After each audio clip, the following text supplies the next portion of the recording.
Morning, everybody. CW here. I got a little order in, and I actually have a couple more things due in. I was watching eBay, which I shouldn't be doing, and it cost me a little money, but just a little. I picked up this mold on the recommendation of Walks Fletcher, and I realized that I'd never opened it or done a video on it. I don't know how that happened, but going through the molds with that box video, those plastic boxes that Walter found for us, I pulled it out, and I guess I thought it was an empty box, and I haven't even cast with it. It's still sealed. So I'll show you that one. And then I also picked up one of my favorite crimp dies. This is a profile crimp die from Reading for the 41 mag. It's not in here. I've already got it. I've already got it in the shell holder here, the shell plate. But here it is. 41 mag. And this is a conglomeration, as we were talking in the Georgia chat about choosing dies, and talking about, I'm sorry, not in Georgia chat, in Chris from the 740. And this is a perfect example of that. What we've got here is an RCBS sizing die, carbide sizing die, so it decaps and it resizes. And then the next station over, I've got a Lee through powder, so you can see right through it, charging die. And what this does is it's got a little floating part in there that's going to flare the mouth of the case to receive the bullet. In doing so, it seals it up nicely, and you can stick a Lee funnel right in here. Not everybody's funnels fit, so this is an old one. This one doesn't fit. See, the diameter's wrong, but it fits right in there. The Lee funnel fits right in there, and then you can charge right from the top. And I know Walter doesn't care for these, but they've worked out pretty good for me. I'm not quite as critical with the handgun stuff as he is, I guess, but it works well for me. And then the next station over, we have another RCBS die. This is the cedar die. Really pretty nondescript. It'll seat, it'll crimp, but we've got it set just to seat. So what we do is we make up our dummy, put the ram all the way up, put the dummy in the shell holder, put the bullet all the way up the dummy, back this all out, and then screw the die down until it touches. What's touching is the crimp. Back it off just a little bit, quarter of a turn, lock the lock ring down. Now you cannot crimp with that setting. Of course, you want to start with a properly trimmed piece of brass first. Otherwise, you're going to be chasing your tail, because you're going to have all different lengths. So start with a trimmed case.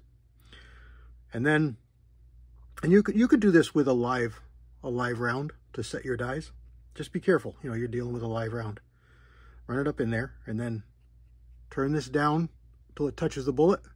You give it just a little bit more. Don't lock this down. Just tighten it with your fingers. And then when you load your first bullet, you're going to want to seat it to either the overall recommended length or to the cantilever of the bullet you're using. And you'll find that no matter how often or how you set it, you're always going to need a little bit more. So that's why I said just give it a little bit more. You'll find you'll probably need to give it a little bit more yet, because there is some compression that goes on. And then once you get that set, then you can lock this down. But don't go crazy. It doesn't need to be, you don't need to be Hercules. Just snug it down enough so it doesn't move on you. And then our last setting is this profile crimp die. And this one can also be set up roughly with a dummy round or with a live round. And you do it exactly the same way. You back off this ring, run it up higher, put a bullet cartridge in the shell holder, run it up in the ram so it's all the way up inside the press, screw this down until it touches, and then just give it a little bit more, spin your lock ring down, but don't lock it. You're going to have to adjust it. done. There's your course setting. When you load your first bullets, run it up in there and it's going to crimp it a little bit, and you feel it and look at it and decide if that's enough crimp for you. If it's not, you give it a little more. If it's too much, you give it a little less. And there you go. And this is a really nice die. These are really nice, and the reason I like them is because you can adjust them to get somewhat of a taper crimp before you get a roll crimp. Some guys don't like it because that taper crimp portion is actually squeezing down and changing the diameter of your bullet. But if you're using a really soft bullet, that might be an issue. But harder bullets, even like, you know, wheel weight hardened 13 BHN or so, they're probably not going to be affected enough to make a difference. At least I haven't found them to.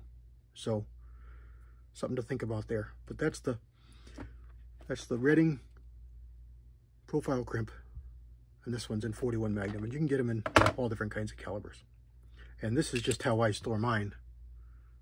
And I put them up on a rack that Uncle Jim showed us how to make with a 3006 case, and it works really, really nice. So that's what I have up there.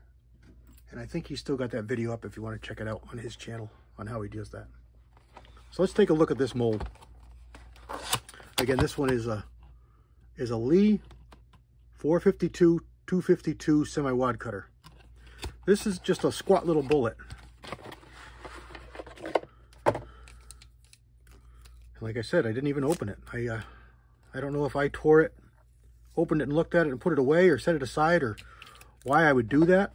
I don't know, but I did. So here we go. Here's our mold instruction sheet. Gives you all kinds of information.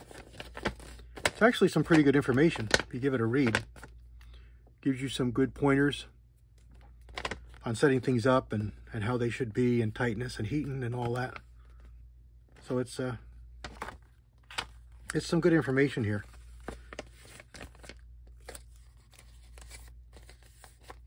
Just set that aside.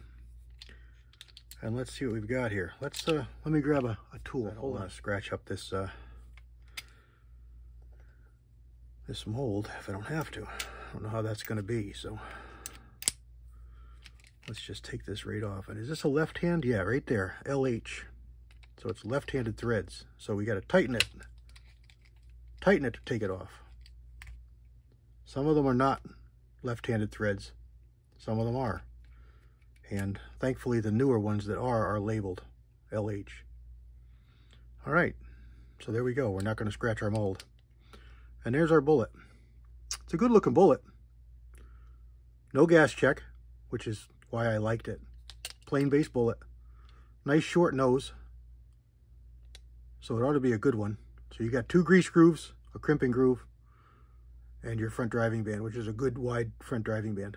So that ought to be a good bullet. Broke Loader just did a video with a 215 grain 44 mag bullet. And that looks like it's a good one if you like the light 44s. So give him a check out. That's a pretty good looking bullet. And just like this, it's not a gas check. And he shows how it's the same exact bullet as the 240, I believe, minus the gas check. So it's as if they took a 240 grain bullet, you know, made the mold, and then machined off the top of the mold down to the bottom of the last driving band, the last full-size band at the base of the bullet, to remove the gas check shank, and they come up with a 215 grain bullet, and that's what they call it. So that's pretty neat. So we'll look here for some burrs. They're typical checkout, and I can feel some burrs there, so I'm gonna run through that. And it's got good top venting. You can see a little bit of oil on there. That's the reason why you have to clean these.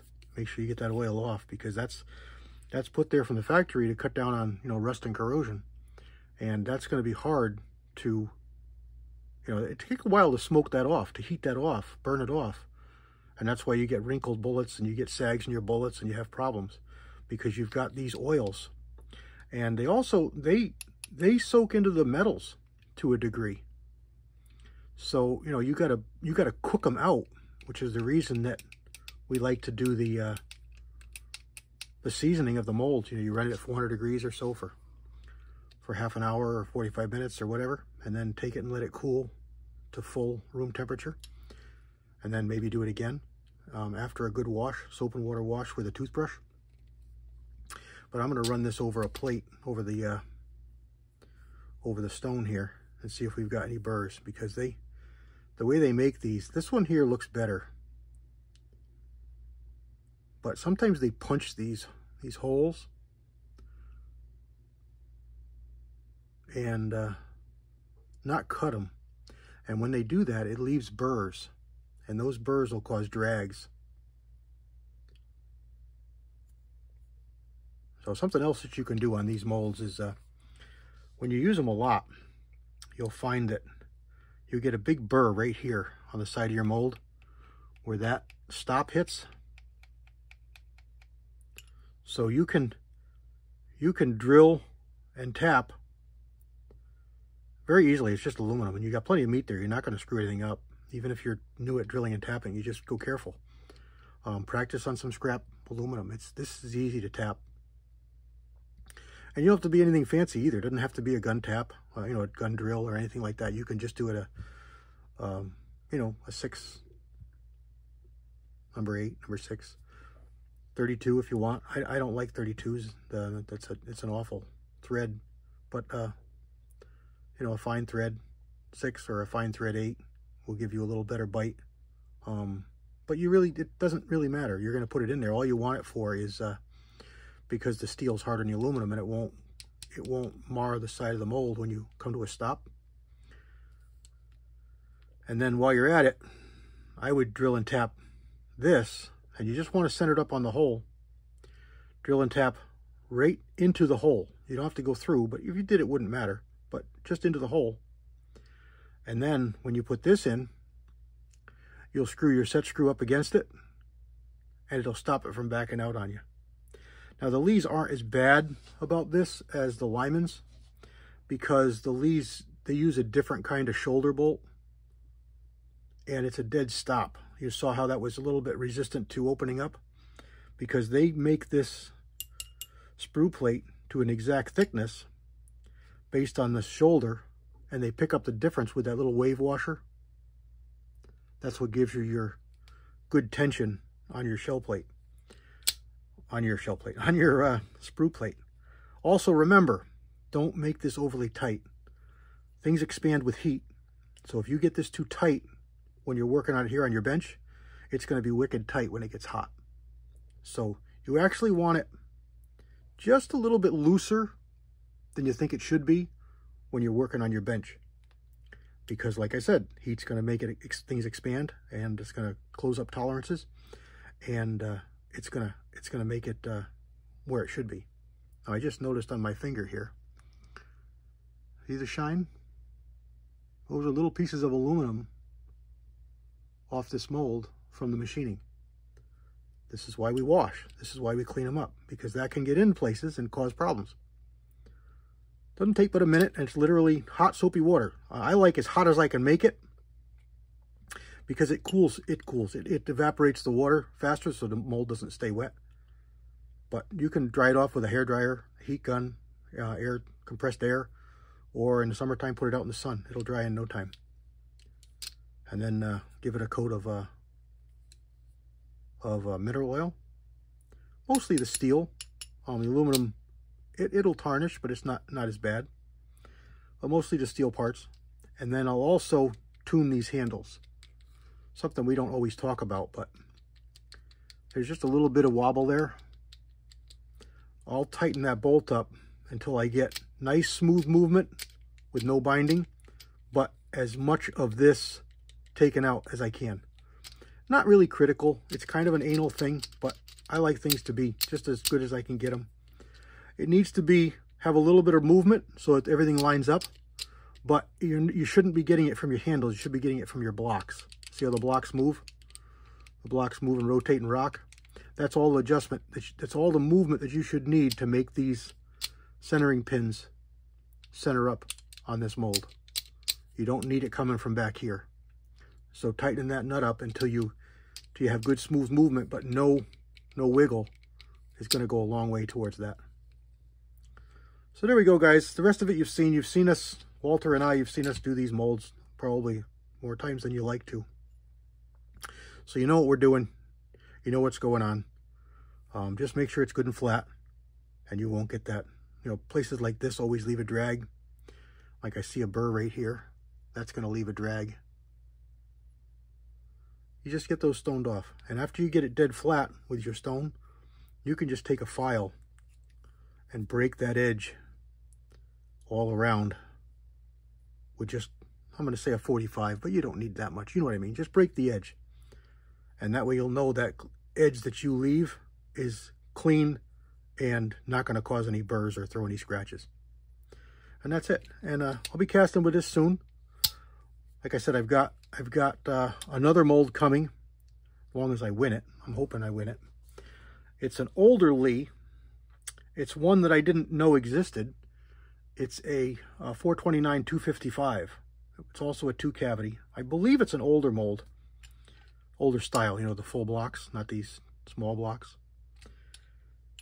And I've got a 395 single ball mold, an old one, coming for the 410. I always use the 390 because that's the typical choke, full choke diameter of 410s. And you don't want to be too much more than that, because squishing a ball through a choke is very hard on everything. Balls, cylinders in general, are very difficult to compress. It's the reason that they're so good at what they are. It's not like a Foster slug that you can squish down very easily. So Foster slugs are, you know, perfectly safe to shoot through full chokes. You may not get good results, but it's not dangerous. A ball is not like that. A ball should stay in the diameter that it is. So if you can change out your choke and shoot a bigger ball that's full bore, you're going to get better accuracy. But the way a shotgun choke works, you really need to size your projectile for your choke when you're doing single projectiles in a sphere. So I always stuck with 390. But this one come up for like $9. Nobody had bid on it, so I grabbed it. I've wanted it for a while to try it, so now I got one. So when that comes, probably when that one comes, and if I win the 255, I'll probably do all three of them together with a casting video. And I'll probably do, I'll do at least one for YouTube that's YouTube safe. So you're not going to see me cast. You're just going to see the mold and what it produces. So it'll be safe for YouTube's sensors. But if it's if you want to see it, you know, and you leave me comments, I will definitely do a full casting video that we'll put over on Rumble, and you can watch that if that's what you want to see. But I haven't been seeing the viewership on the casting videos, so I haven't been doing many of them. So if you want to see them, let me know and I'll do what I can. All right, everybody, I've been rambling for a while. I got the clock covered here, so I can't see how long I've been going, but it's probably longer than I wanted to. So just wanted to share a couple things that I got in the mail today. We didn't get it on Saturday, so they were probably here on Saturday. But I got them this morning. God bless everybody.